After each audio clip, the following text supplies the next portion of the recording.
It's about issues. It's about us. VW Conversations.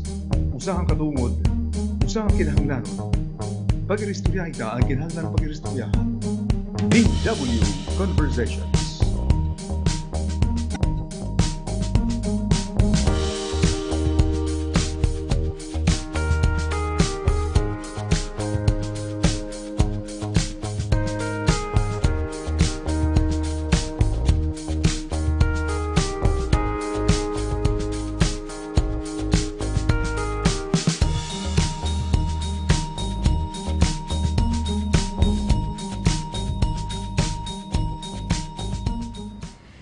Back para ang special edition ng VW Conversations on a Saturday, and kamon pala natin makaistorya naton grupo tikangan the fight team, and they're now preparing para iton afternoon session with our mga invited guests. Okay. Yes. And maupay nga oras Father Andy Igargo. Yes. Parang oras siya na dito ha.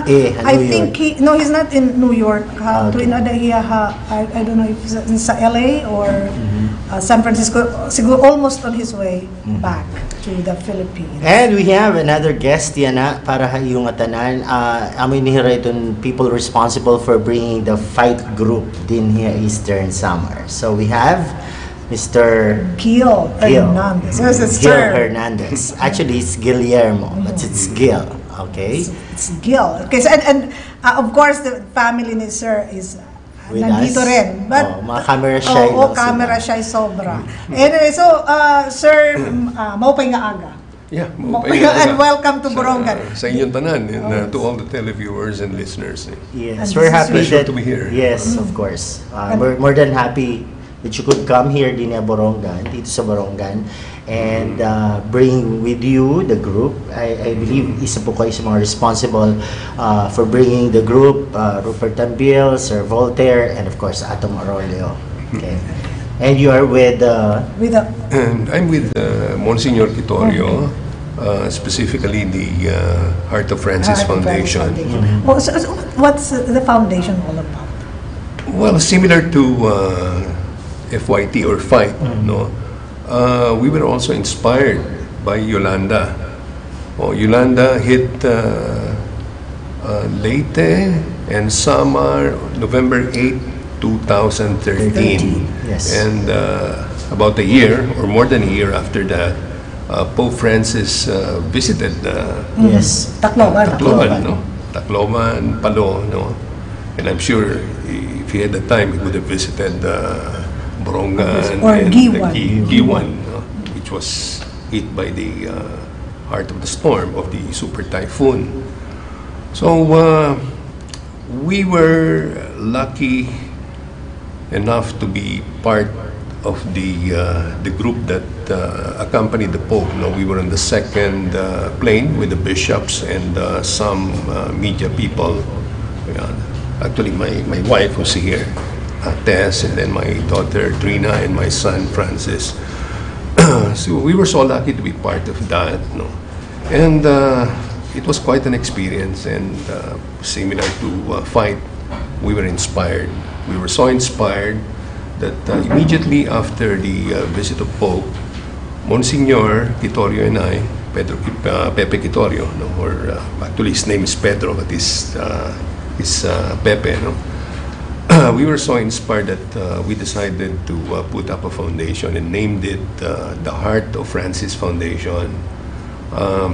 And for our first project, we came up with a coffee table book, but it's more on photos, no? So, swerte kami kasi yung Associated Press, binigay din sa amin yung photos nila, even Malacanang, then our very own, yung Vatican, pinagsama-sama namin yan. We came up with a very nice coffee table book, no? The end product was so good na Vatican, ang daming kinuha, no? And practically all the dioceses and the archdioceses kumuha sila, no? Of course, we didn't make money out of it. Kasi pagka nasa, mahiya ka naman magkolekta. Walang nagbayad, walang nagbisa. Meron namang iba. So, yun ang first project namin, and the objective is actually to share our own experiences, no? Kasi kitang-kita mo talaga doon, very vivid, no? Yung mga retrato, kitang-kita mo doon, no? Kung ano yung nangyari. At saka yung sabi nila, di ba, pictures don't lie. Yes, and not just Tacloban, pati yung Manila, kinover namin lahat. Oh, okay. Oo. So, yun yung first project namin. But, again, it doesn't stop at that. How do you translate this awareness into something concrete? So, yun ang next hurdle namin. Well, luckily, yung foundation namin, medyo prominent naman yung iba doon, no?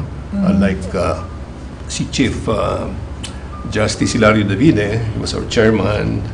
Si Monsi was the treasurer and the executive director. I was the president. And then may mga nahila pa kaming ibang tao na tumulong, no?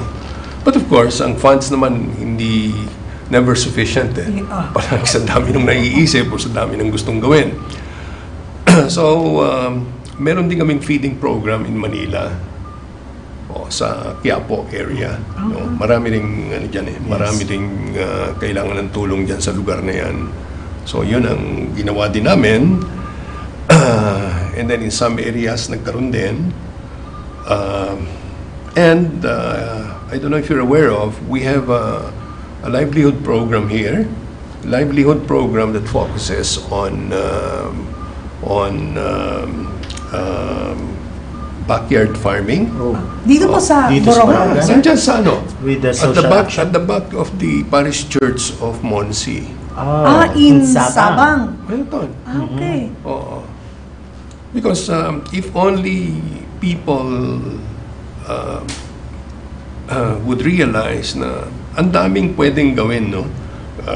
I mean, kung pagkain lang, lalo sa probinsya,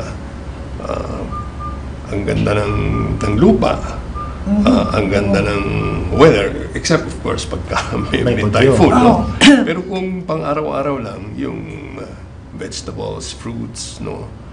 Nandun na eh. Can be so and then nagtayo din si Monsi ng parang some sort of a Sunday market where the produce of people can be sold. No? At a much lower price. At a much lower price. Organic ang produce, diba? Yes. And making use of actually yung mga products na talagang disposable na, no? O like yung mga plastic bottles. Oo. So paano sir, yung foundation nagbibigay kayo ng mga seeds at saka ibang mga implements for? Well, the seeds we can actually secure from through the assistance of the DNR. Ang daming seeds na available. Okay. Another project that we're looking at is cacao. Oh yes. That's which is being pushed by Brother Rupert. No, I call him Brother Rupert because he's actually a fraternity brother of mine. No, and so.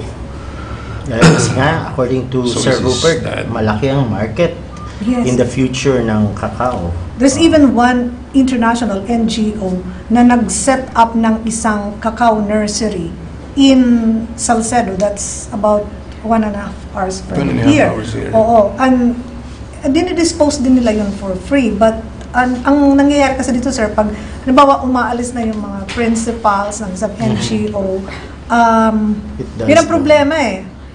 Nagwi-wane din ang interest ng mga tao. So may nagtanim hanggang dun sa pagtanim lang. Yun ang bigger problem din sa yung marketability. Not necessarily the marketability kasi they promised that they will help sa marketing. All you have to do is for the recipient to plant, bantayan mo yan, make sure na mamumunga yan, like in 5 years time makaka-harvest ka na. But alam mo, pag nawawala na itong mga principals, parang nawawala rin, naglalaho din itong mga tao. And the market, as you pointed out, that's very important. Case in point is, good case in point is Davao, the Malagos tablea of cacao of Davao is so sought after, no? Even my own daughter, that's what she uses in her own restaurant. So we were wondering, bakit Davao? Why not Samar? Why not Leyte? Why not? Ang dami naman, di ba? Totoo. So baka yung tamang species lang, and also the proper processing. Actually, actually meron dito, sir, in Borongan, small time lang siya. Nagpo-process siya, ginagawa ng tableya. And then, tinulungan na rin siya ng Department of Trade and Industry for the packaging. So, meron na rin siya, at least yung local market. May market although, ang demand mataas, actually, kahit dito lang, konti lang talaga yung gumagawa. Maybe yung mga tao natin hindi lang sanay sa yung magtatrabaho talaga. Or they're not that inspired. Kasi if you have the passion, yung skills madali namang matutunan. And then of course the values. Yeah, I heard FYT talking about it. Totoo. How important values are. No? Yes. And in line with that, ano po ang magiging role ng ating foundation with the tie-up with FYT? Well, we're more on the, despite our meager resources, no, we're there to help them on the funding side. And this is the first time I believe na yung FYT is going out of Metro Manila at Borongan ang napiling unang area to spread the good news. And to tie it up dun sa FYT, just like us, Heart of Francis Foundation, na-inspired din sila ni Pope Francis, no? The spirit of Pope Francis, no? So siguro yun ang I think it's providential, yun ang that's what brought us together. So sir, may possibility ba, or are you looking for like bagong family? That would be really something. Well, we're open to projects that will uplift the conditions of the poor. Although sa ngayon, ang tinitingnan namin yung mga proyekto ni Monsi at proyekto ni Brother Rupert. So ito AMBIL, because they're already one there. at a time, siguro. Si Rupert talaga ay And I can see the passion of Rupert. Yes, and he's more into coming back here in Borongan every now and then. Talagang nakikita na rin natin yung involvement niya with the community. In fact, marami na kami pinag-usapan about other matters like tourism for tourism is ang laki kasi ng potential. Can you imagine, I just found out today that ito palang shoreline nyo, yung waters nyo, ano pala yan? Perfect pala yan sa surfing. Yes, sa surfing, especially during the months of December to February. So actually marami na rin ang pumupunta dito, and it's also helping us ngayon na we have like one direct flight from Clark to Borongan every Friday. So if it can be, if it can be made more regular, more flights, sana. Let's say even just one flight a day, ang laking bagay nun. Yes po. Ang problema pa rin nila, sir, sa traffic, hindi pa rin kasi masyadong marami. But hopefully mapupunta din tayo. Eto ngang one flight a week ka, medyo ano pa yan for the airline company kasi seasonal din lang naman.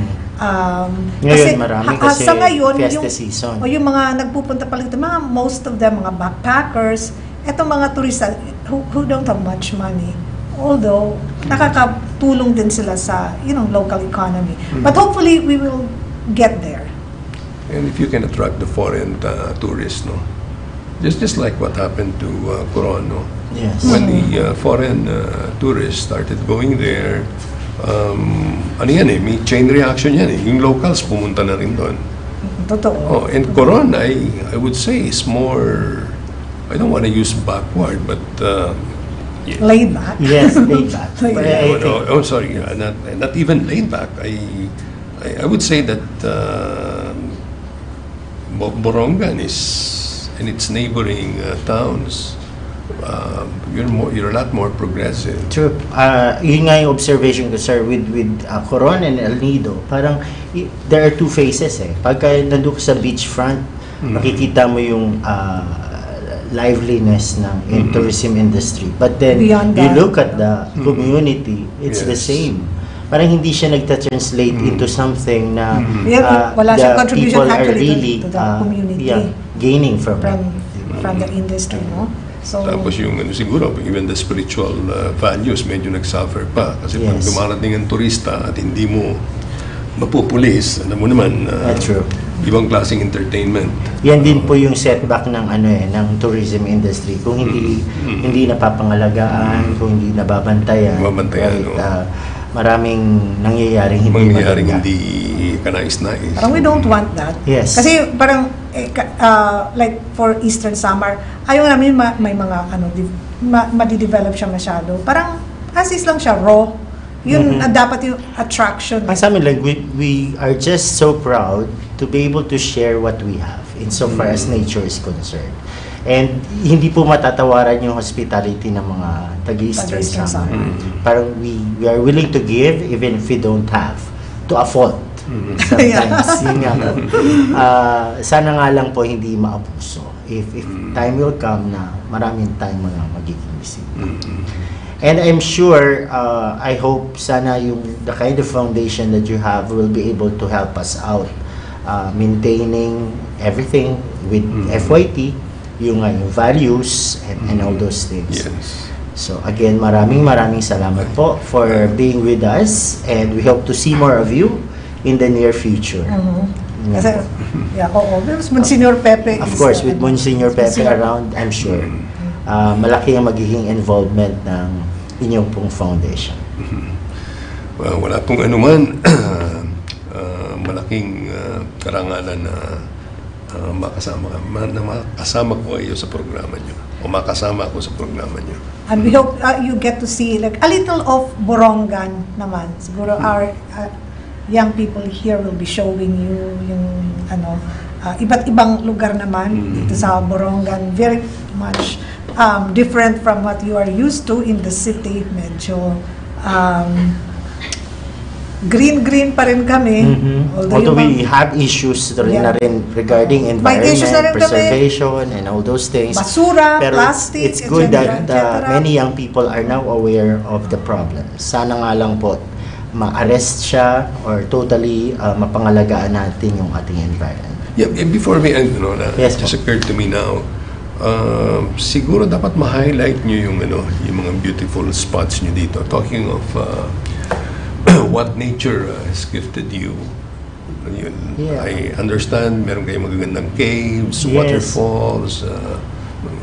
Actually, Mannie, Sir Mannie has a program dito. It's called Lakbay Laray. It's actually promoting the different tourist attractions here. And nakakatawag pansin na rin kami from the national media, like merong mga programs ng yung mga big networks in Manila, yung mga travel shows nila. Dinadalaw na rin kami dito. From Borongan to Giwan. In fact, maraming potentials. Not only natural resources, even religious tourism.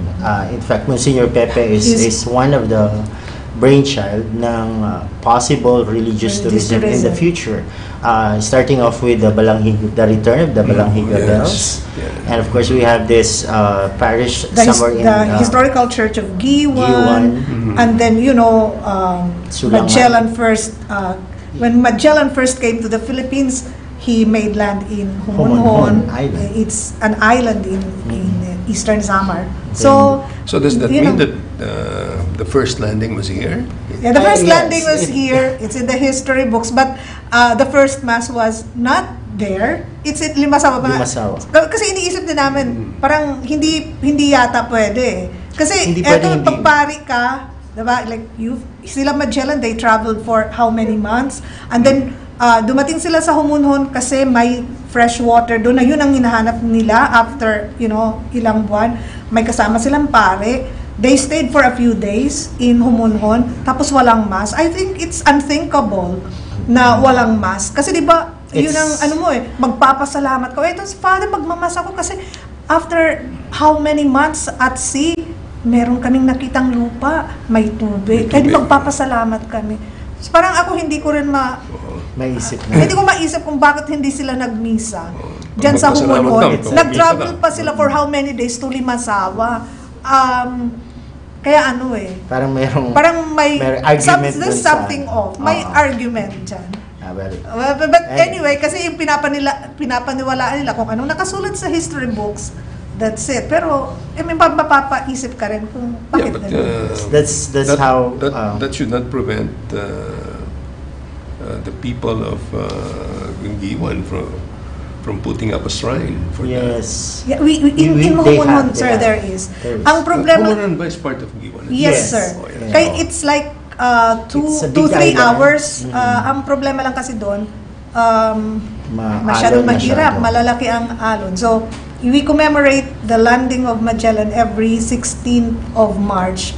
Like, we go there, kaya lang ang hirap, parang buwis-buway din. So very risky. But then, strategically, you would really agree na from the Pacific Ocean, ang una talagang island na makikita is Humulon. And it's a big island. It's composed of 8 barangays. So, I'm sure FYT can help on that. Parang yun nga, marami kami mga historical landmarks like in Tubabaw Island. In Giwan also. Yun po yung mga naging residents ng mga White Russians during the Bolshevik War. So parang marami tayong mga kwentong pwedeng magawa na would enrich yung ating kasarinlan as Filipinos, di ba? And ako nga, it's a shame na I'm from Eastern Samar and I get to learn about these things only now. Di ba? Parang sana we'll be able to share that to the young people and makakreate ng pride sa kanila na napakaganda ng lugar. And that should be, made part of our history. Kaso sa history books, wala yun eh. Wala yun. Hindi lumalabas, di ba? So it's It was during the time of who was the president then? It was during the 50s when, after the Bolshevik Revolution, nasa China sila, and then, nung pinaalis na rin sila sa China, I think it was only the Philippines who offered yung isang place. So, dinala sila yung Tubabaw. So, andun pa rin yung mga structures nila. Actually, kaya sila dinala sa Tubabaw kasi merong mga barracks doon yung US military. Kasi dito sa Giwan yung pinakamalaking headquarters nila, yung pinakamalaking airport ng mga Amerikano. So doon sila dinala. Temporarily, they stayed for like 2 years. And then even the Russian ambassador, bumabalik na sila ngayon kasi they're looking at i-develop din yung lugar for possible tourism. Plus the fact that it's very strategic. Oo. Yes. Yung Humulon, actually, the first time na kinommemorate, kasi hindi yun pinapansin, walang celebration on the part of the provincial government, but, I don't know, siguro 20 years ago, they started to celebrate. Yung first celebration, we had like the ambassador the Portuguese ambassador, and then a representative from the Spanish embassy. So, parang yun yung gusto natin, na maging aware din yung ibang tao. Who knows, meron ding mag-interest na makadalaw, Mm-hmm. And there are people there in Humulon. In Humulon, Yes. 8 barangays Walang plus barangays. mining companies. Yung That's problema. unfortunate. May mining company. It's nickel? Nickel or? Chromite. Chromite. Nickel. So yun, maraming kwento in Eastern Samar. Siguro kailangan ma-surface siya. Yes. And makatulong din for, the Philippines. Kasi for the longest time, kilala lang nila yung Eastern Samar for Bagyo. Kasi reference point tayo dito pag laboratorio ng Bagyo. Sabi nga nila, every year 20 typhoons enter the Philippine area of responsibility and half of which nanggagaling po sa Eastern Samar. And then Yolanda, and then kilala tayo yung 70s and 80s for the communist insurgency. Yes. So parang I think ito yung panahon para bumangon na rin yung Eastern Samar and maybe paint a brighter picture of Eastern Samar. And yun nga, we need all the help that we can muster in terms of transforming lives, transforming values and attitudes of people. Kasi most challenge tayo, di ba? Ang dami ng challenges ngayon, like global warming and all those things. It's high time na we create the awareness and then we educate people and para sila mismo ang gagawa ng sarili nilang mga solusyon sa mga problema nila. And we need all the help that we could get, especially for foundations like you, sir. And again, welcome to Borongan and sana po bumalik-balik kayo. Yes, like you coming from the outside could inspire, di ba? Kasi parang ang daming pwedeng gawin para sa mga kabataan. Oo, kasi gusto natin, yung mga bata natin dito nakaupo na lang with their gadgets. Hindi na nga, wala nang galaw-galaw eh. So, we want na change of lifestyle ba? Baka pwede ka mag-share, Trina, ng experience mo. How come you went into yung mga ganyan out there? Triathlon. Well, when I got into triathlon, I was already working. So it was a way for me to balance, like, work-life balance. Since I was very stressed, so triathlon was like my outlet. Okay. So, and also to help me keep fit. Yeah, keep fit, di ba? Yung nga, Eden, guilty ka na dyan. So parang, yun yung marami kasing pwedeng gawin, di ba? Outside from the usual routine that you're doing. It's a matter of discovering it, di ba? Kung ano yung niche na pwede sa'yo. And in Manila, like, triathlon there's actually a community for it, and there are different teams. Really? Actually, sister Sandra was my prior teammate in triathlon. Wow. So you can help us dito sa Borongan. So it would be nice to, have that community. It makes it more fun for you. Ano bang joy that you find in doing this? Kasi for some people, parang hindi nila ma-appreciate. So, kasi parang, bakit mo pinapahirapan yung sarili mo? Ba't mo china-challenge sa sarili mo ng sobra-sobra? Well, you can use your spare time to relax and rest. Bakit kailangan mong i-push ang sarili? Well, I know for a lot of people, they enjoy the friends that they meet. So, it makes it easier if you have people to train with. Ito Mannie will be joining the challenge for the first time, and I don't know if he's prepared, but hindi siya may ano dyan may cycling, and I don't know if he even knows how to.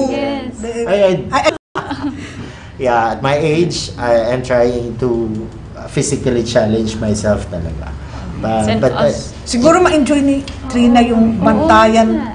The Duyan Challenge. The Duyan Challenge here. Dinadalaw-dalaw. Diba that we have the location. VW Conversations.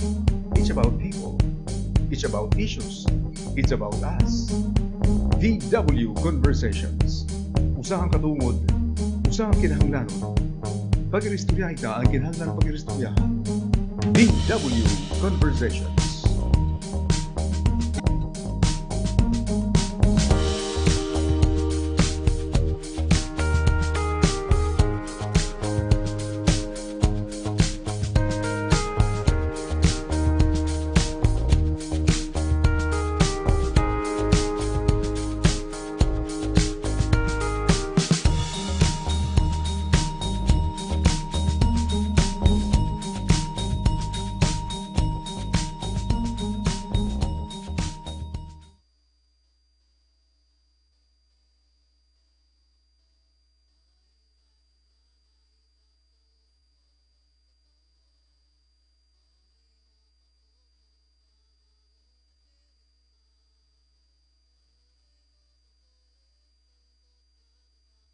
Pamalandong iuno ngahan kalibungan o ecology.